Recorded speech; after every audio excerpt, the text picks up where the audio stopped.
पूनम, तुम्हा सगळ्यांचं पूनम रेसिपी मध्ये स्वागत आहे।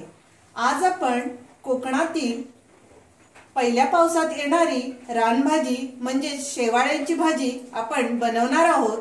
आपण इथे 3 जुड्या घेतलेल्या आहेत।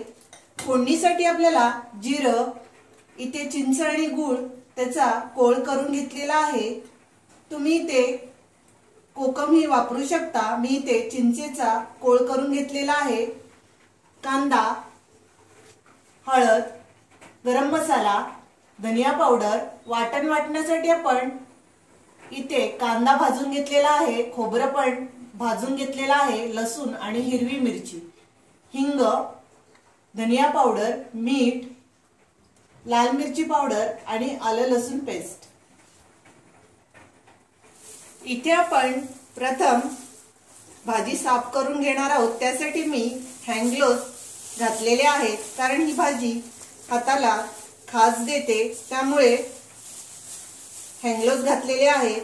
त्यासाठी आपण त्या जोडी बरोबर आपल्याला पानं दिली जातात, तीही आपण भाजीमध्ये टाकणार आहोत। भाजी साफ करण्यासाठी बघा इथे एक शेवाळ घेतलेला आहे, वरचं आपण काढून घेणार आहोत।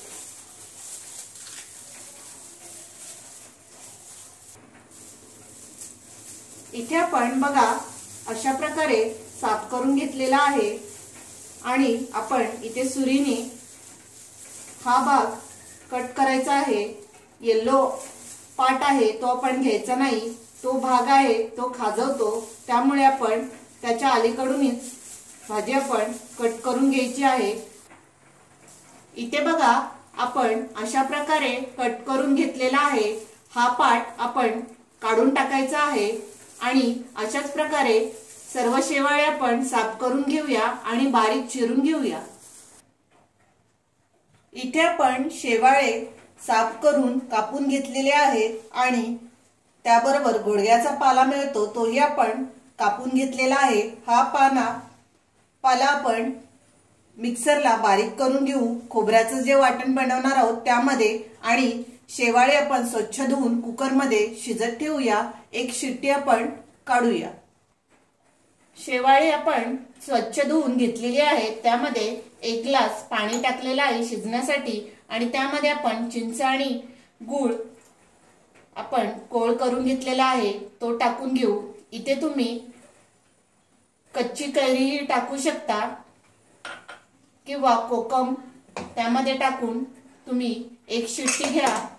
इथे आपण एक शिट्टी कुकरला घेऊया। शेवाळे आपण शिजत ठेवलेले आहेत कुकरला, तोपर्यंत आपण वाटप वाटून घेऊ। इथे आपण लसूण घेतलेले आहेत 7 ते 8, हिरवी मिरची आपण 2 घेतलेल्या आहेत, कांदा आपण गॅसवर भाजून घेतलेला आहे 1, खोबरं आपण 1 वाटी घेतलेला आहे, तेही भाजून घेतलेला आहे आणि इथे आपण गुडघ्याची पानं घेतलेली आहेत, तीही आपण मिक्सरला बारीक करून घेऊ, म्हणजे आपली भाजी घशाला खवखवणार नाही। वाटण आपण मिक्सरला बारीक करून घेतलेला आहे आणि कुकरलाही शिट्टी करून घेतलेली आहे। बघू शकता तुम्ही एक शिट्टी करून आपण शेवाळे शिजवून घेतलेले आहेत। आता आपण फोडणी करूया। इथे आपण फोडणी देतोय। कढईमध्ये 1 पळी तेल टाकलेलं आहे, तेल गरम झालंय, त्यामध्ये आपण जिरं टाकू। अर्धा चमचा इथे जिरं टाकून घेऊ। जिरं फुललं की त्यामध्ये आपण कांदा टाकून घेऊ। इथे आपण 1 कांदा बारीक चिरून घेतलेला आहे,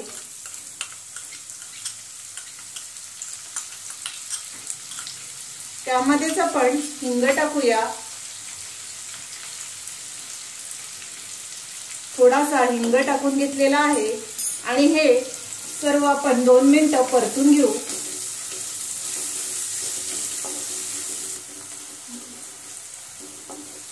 कांद्यामध्येच आपण मीठ टाकून घेऊ। चवीनुसार आपण इथे मीठ टाकून घेणार आहोत आणि त्यामध्येच आपण आलं लसूण पेस्ट अर्धा चमचा ती आपण त्यामध्ये टाकून घेऊ।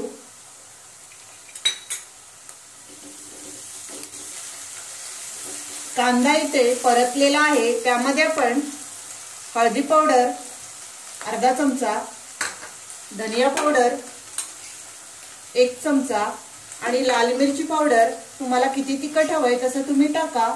मी इथे 2 चमचे लाल मिरची पावडर टाकलेली आहे। सर्व मसाले आपण परतून घेऊ। 2 मिनिटं आपण मसाले परतलेले आहेत, त्यामध्ये आपण कुकरला शिजवलेली शेवाळ्याची भाजी आपण टाकून घेऊ।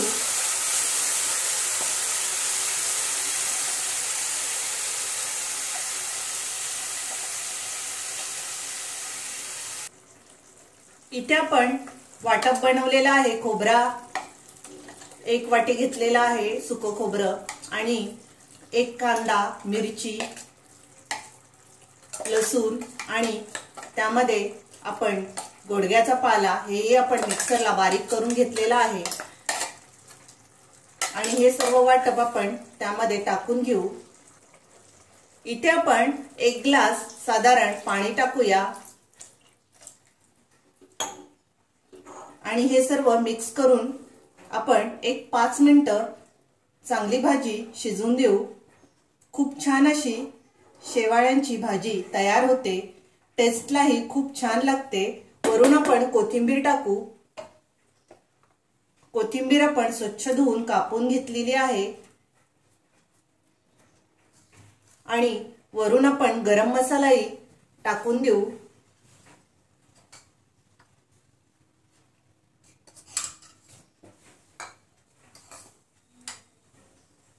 अर्धा चमचा गरम मसाला आणि आपण त्यावर झाकण ठेवूया, सर्व मिक्स करू आणि 5 मिनिटं आपण चांगली वाफ काढूया।